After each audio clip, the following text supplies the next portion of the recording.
A father put his 3 daughters up for sale in the town square. But that day, someone no one expected stepped forward and everything changed. Are you ready to find out what true freedom really costs? If you want to see more videos like this, don't forget to like and subscribe.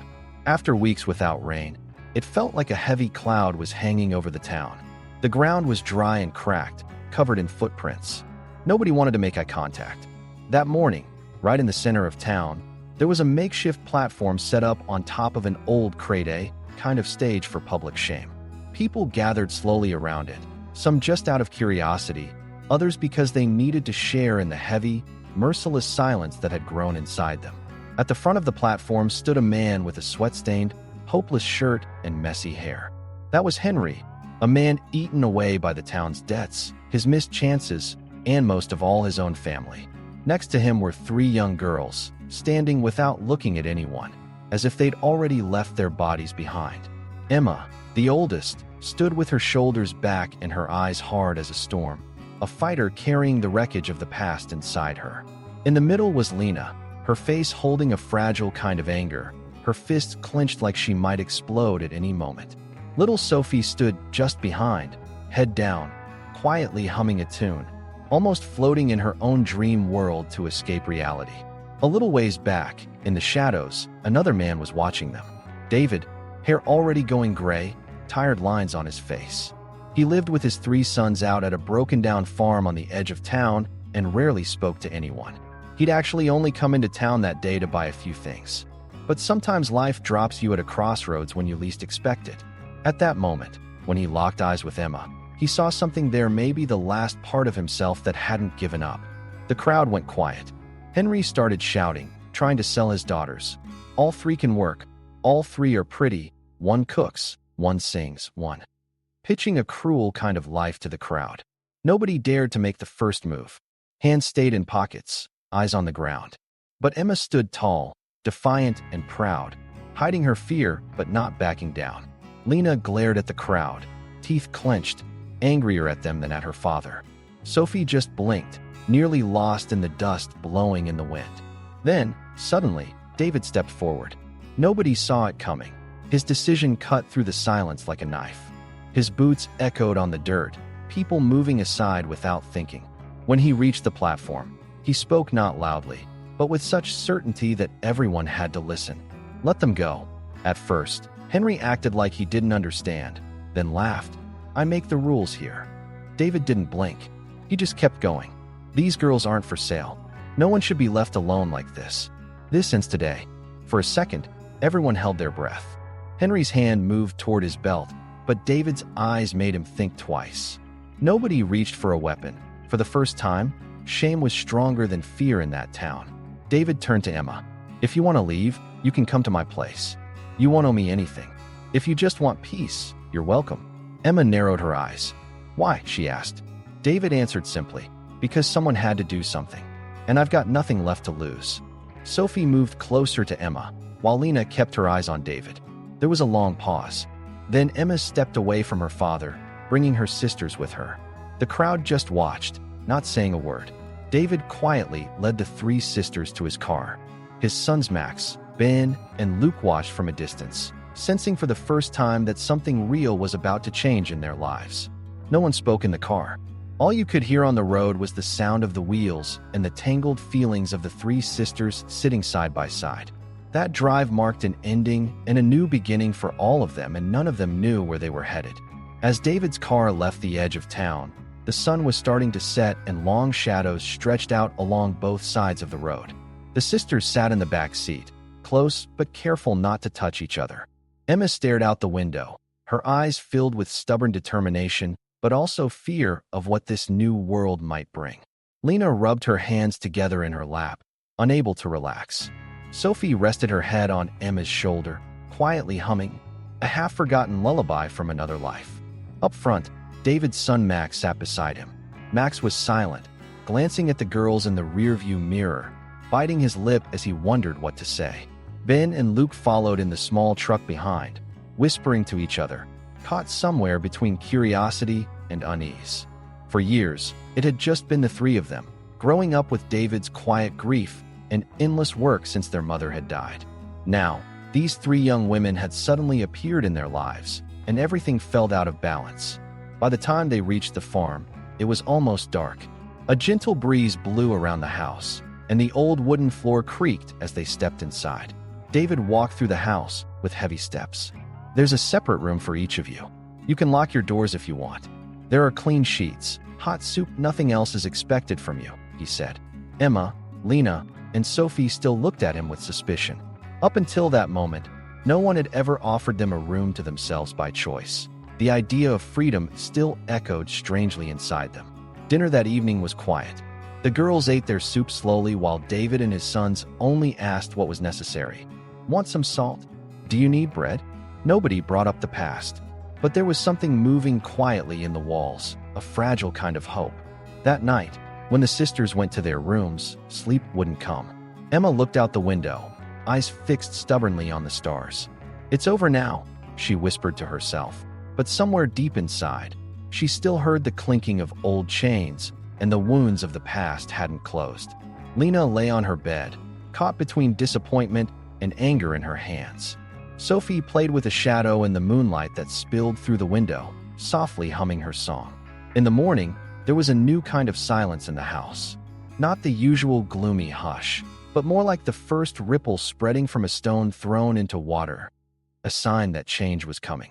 As David made coffee in the kitchen, Emma appeared in the doorway. Their eyes met. There was still distance in Emma's gaze, but it wasn't just fear anymore.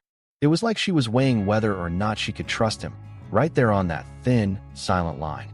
"You don't have to stay here," David said, looking right at her. Emma thought for a while. Where would we even go if we left? David lowered his head. "Sometimes you need a new place, not for a fresh start, but just to find a little peace." Emma didn't answer, but in that moment, one of the walls inside her seemed to crack just a little. That's how the days started passing on the farm. Emma helped with things around the house, moving through the kitchen or her room a bit less cautiously each day. Lena clashed with Max in the barn at first. One day she shouted, "Stop staring at me." Max could only mumble, "I was just trying to help." Sophie sat quietly next to Ben out on the porch while he read his book. They didn't say a word, but the silence somehow brought them closer. At night, the sisters whispered among themselves, sometimes about the past, sometimes about dreams of the future. "Do you think we can stay here?" Lena asked one night. Emma stroked Sophie's hair as she answered, "Nobody's trying to sell us here. For now, that's enough." And right then, even in the darkness of the past, the very first spark of believing in a new life was born. But fate never sticks to anyone's plans. And on that farm, this fragile peace was just a temporary shelter until the next storm arrived. Mornings at the Granger farm started out like they always had, with old routines, but now the air in the house felt different. The smell of fresh bread drifted through the rooms, and life woke up to the sound of chickens outside. But nothing settled into place easily. Everyone was careful, distant, and a little broken. Emma was always the first one up in the mornings. She'd grab the broom in the kitchen and quietly sweep the floors. Cleaning gave her a bit of peace, a sense of control and strength. Lena found an old axe in the yard and started chopping wood, letting out her anger with every swing. Sophie sat in a corner with an old sewing box, tying colorful threads together and drifting off into her own daydreams, sometimes watching Max through the window. Max, Ben, and Luke wanted to talk to the girls, but couldn't seem to find the right moment, all of them searching for their place under the shadow of their father's quiet ways. One morning, Ben found Lena in the barn. Her hands were covered in dirt and sweat, her face set and determined as she spread fresh straw for a newborn foal. "Need some help?" Ben asked, his voice shaky but honest. Lena shot him a skeptical look at first, then gave a silent nod.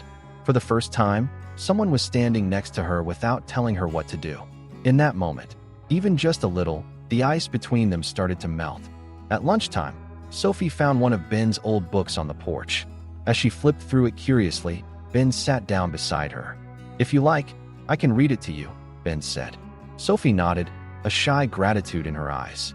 They started reading together in silence. It wasn't the words that mattered, but the peacefulness they shared. Emma, meanwhile, had started sitting with David during his quiet coffee mornings in the kitchen. At first, she said nothing, just sitting at the same table. But over time, their silence turned into a kind of truce. One morning, Emma asked David, "Why are we still here? Why didn't you just let us go?" David's face grew even more lined as he looked at her. "Because even I can't stop you from leaving if that's what you want. But if you choose to stay, no one here will ever remind you of your past." In that moment, Emma realized this man didn't want to own anyone. He just wanted others to have a home too. As the days passed, small changes happened around the farm. The girls started helping out with chores in the garden and the barn, and the tension in the house slowly gave way to a kind of teamwork. One evening, Lena and Max got into a little argument while carrying firewood. "Why am I always the one hauling this stuff?" Lena grumbled. Max grinned. "Because you're the strongest." Lena gave a reluctant little laugh, and for the first time, Sophie and Ben burst out laughing too. But that night, under a gloomy sky, the sound of distant hoofbeats brought a hush over the whole house again. When David looked out from the porch, he saw a rider approaching through a cloud of dust. A familiar old fear stirred inside him. The kids and the girls peeked out from windows and behind the door to watch. As the rider drew closer, David narrowed his eyes. It was Henry. His face was twisted with anger and desperation, and he had two of the roughest, greediest men from town with him. As Henry jumped off his horse, he roared into the yard. "Where are my daughters? Give them back to me." David stepped out quietly, Max and Ben behind him. "No one is for sale here, Henry," David said, his voice steady and unshakable. Henry's hand went to his belt. The men with him shifted, ready. The girls held their breath in fear, but Emma stared straight into her father's eyes. The tension between them hung in the air like a knife. Right then, someone slipped out behind the barn to go alert the town sheriff. No one knew which way fate would turn. That night, it was as if the farmhouse was bracing for war. David gathered his sons and the girls, telling them to lock the doors. Whispers filled the darkness. Emma's eyes shone. "No one's ever going to sell us again," she whispered. And for the first time, Sophie's voice echoed in the dark. "We don't belong to anyone anymore." Lena hid a knife under her bed. No one really slept that night. But when morning came, there was a new decision, a new sense of unity. Now, they would watch each other's backs no matter what. They'd become a family. And somewhere out there, the sound of justice approaching could already be heard. Before nightfall, a restless tension took over the farmhouse. Everyone could sense the danger getting closer. Emma, Lena, and Sophie stuck together, peeking out their small window and watching the shadows of David and his sons moving in the yard. Max and Ben checked the fences, while Luke herded the horses into the barn. David stood out front, tall and silent like a sentry, eyes fixed on the horizon. The girls' silence filled the house like a heavy fog, but this time it wasn't fear in the air, it was the spark of defiance. Emma turned to her sisters. "Our father will come back," she said, her voice steady and clear for the first time. "But this time, we're ready." Lena clenched her teeth. "If he tries to take us again, I'll show him he can't," she said, gripping an iron rod she'd found in the yard. Sophie squeezed her big sister's hand. "We're together," she whispered. There was fear in her eyes, but for the first time, she didn't feel alone. In the middle of the night, two more horses came into the yard. In the moonlight, they could see Henry and his men. David's eyes flashed. Max, Ben, and Luke lined up behind their father. No one spoke. Henry came storming in, shouting, "I'm here to take back my daughters. They're my blood." David's voice rang out, calm and unwavering. "Being your blood doesn't mean you own them. This is their home now." Henry laughed, the sound twisted and on the edge of madness. One of his men reached for his gun, but stepped back when he saw Max's rifle. On the edge of a standoff, everyone held their breath. Just then, the front door creaked open. Emma, Lena, and Sophie stepped out, walking with purpose. Emma stood in front, locking eyes with her father. "You sold us when we were kids. Now you want us back. But we're not property anymore. We're people, and we make our own choices." Lena raised the iron rod as a warning. "If you come near us again, we're not going to be the ones afraid this time." Sophie stood quietly behind her sisters, but there was a stubbornness in her eyes. Henry hesitated for a moment, thrown off. Then he shouted, furious, "Have you forgotten who you are?" But when he saw Max, Ben, and Luke standing firm with the sisters, he realized he was alone. Right then, another rider appeared in the distance. It was the sheriff. The sheriff stopped his horse in the yard, feeling the tension right away. "What's going on here?" he asked. David stepped forward. Henry's trying to take his daughters by force. They want to stay here. The sheriff turned to Emma. Is that true? Do you want to stay? Emma nodded, and so did Lena and Sophie right away. The sheriff looked at Henry. They're adults. They make their own decisions. You can't take anyone by force. Henry, humiliated and angry, got back on his horse. His men followed, silent. A hush fell over the yard as everyone looked at each other. The sheriff said, "If you have any more trouble, let me know," and rode away. That night, for the first time, real peace settled over the farmhouse. David's sons and Emma, Lena, and Sophie sat side by side at the table. Everyone took a deep breath. Nobody talked about the past. Nobody mentioned fear. All that mattered was the warmth of the food, the gratitude in their eyes, and the lightness that came with being free. That night, Emma looked up at the stars from her window and whispered, "For the first time, I think I belong somewhere." And she and her sisters fell asleep quietly, full of hope for tomorrow. But every peace is followed by a new test. And at the Granger farm, everyone's life was about to change in ways they could never imagine.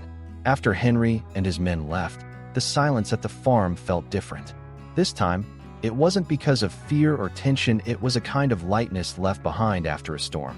Everyone felt a little lighter, as if some of the chains of the past were finally loosening. That morning, Emma sat on the porch with a cup of coffee, watching the sunrise. Max came over quietly, still a bit reserved, but with a new kind of courage inside him. "About last night," Max started, struggling to find the words. "Having someone like you in this house makes a person feel better about themselves." Emma was surprised at first, then gave a soft smile. For the first time in a long while, she felt safe sitting next to someone. "We're all starting fresh here," she said gently. Max sat beside her, and together they watched the sun climb higher. The distance between them seemed to melt with a single glance. Lena found Ben in the barn early, hauling bales of hay. "How'd you sleep?" Ben asked. Lena, a little shy, answered, "It was the first night I didn't have nightmares." Ben was surprised at how honest she was. Their relationship was never spoken about, but every day the bond between them grew stronger. Lena noticed the calluses on Ben's hands, and without a word, stepped up to help him. Working together was easier now than sharing silence. Meanwhile, Luke had started helping Sophie in the garden. Sophie had found an old doll among the flowers and was trying to fix it. "If you want, I can help," Luke offered, a bit shy. Sophie looked up and smiled, studying Luke for the first time. "You're a good person," she said. Luke didn't know what to say. He just stayed close, and together they planted tiny seeds in the dirt.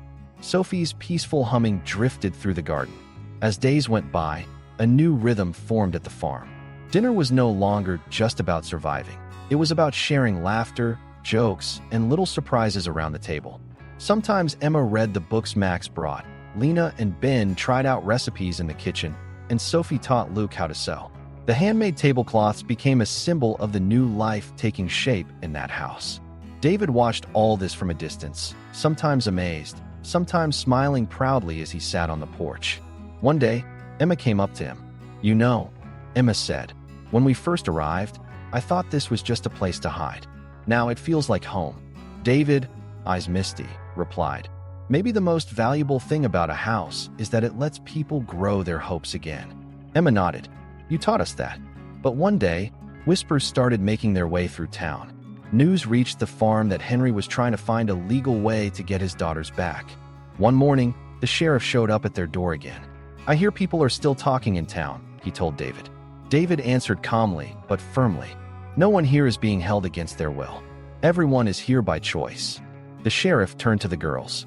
"Do you want to stay here?" Emma, Lena, and Sophie all nodded at once. "This is our home," they said.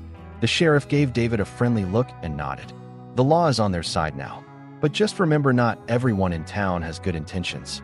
A few weeks later, life at the farm returned to its old rhythm. But now, everything was different. In the evenings, this new family gathered on the porch, sharing a real sense of belonging and finally stepping out from the shadows of the past. One night, Max gathered his courage and went up to Emma. "Maybe, for a new beginning, would you like to join me?" Emma felt her heart flutter. For the first time in her life, the choice was truly hers. She smiled, "Yes." Ben held Lena's hand, and Luke looked into Sophie's eyes and asked, "Can we grow together?" Sophie nodded softly, We can heal together. And right there in the middle of the farm, out of wounded and once strange hearts, a real family was born. No one could really put into words the value of that moment, the tears, the scars, the hopes. But that night, under the porch lanterns, the Granger family was finally, truly together, and standing on the edge of a new life. Everyone took a deep breath because no matter how dark the past had been, hope had finally won. The summer months at the Granger farm were more vibrant than ever before. Flowers bloomed, the soil was rich, and every morning felt like a new page starting with hope. The house was no longer quiet. Laughter spilled out onto the porch, and sharing bread at the table became the best answer to the wounds others had left behind. And most importantly, everyone learned that being a family wasn't about blood, it was about what your heart chose. When the wedding preparations began, all the town's old prejudices came knocking again. Did a man really take in 3 sisters and marry them to his sons? The whispers started up. But this time, nobody stayed silent. Emma, Lena, and Sophie walked into town with their heads held high and pride on their faces, handing out their own wedding invitations. Emma and Max's relationship was built on quiet trust from the very beginning. Max never tried to change Emma's past, he simply wanted to build a new life with her. Lena and Ben sometimes argued, then laughed together, sharing both anger and joy every single day. Luke, shy as always, loved Sophie in his own gentle way. He'd woven her a crown from flowers. On the wedding day, the town square was filled with a crowd like never before. Some came out of curiosity, some to gossip, and some because they truly wanted to share the happiness. David greeted Emma, Lena, and Sophie beside his sons, his heart full of pride. In that moment, everyone saw that years of loneliness and pain could actually turn into a real family. The ceremony wasn't flashy, but simple and meaningful. Emma told Max, "You can't change my past, but you can help write my future." Max took her hand and replied, "I'll always be by your side." When Lena and Ben locked eyes, the fire between them had finally turned to tenderness instead of anger. Sophie looked at Luke and whispered, "The world is less scary when I'm with you." That night, a huge table was set up at the farm. Everyone ate together, sang songs, and Sophie's soft voice echoed on the porch. David, standing outside, handed Emma a wooden dove he'd carved himself. "I made this for their mother," he said quietly. Emma held it in her palm and replied, "Now our story begins here too." And right then, in the house, in the garden, at the table, and under the stars, all the shadows of the past slowly faded away. When the town heard the laughter, the singing, and the sounds of a new life rising from the Granger farm, they no longer whispered about the house, they started to admire it.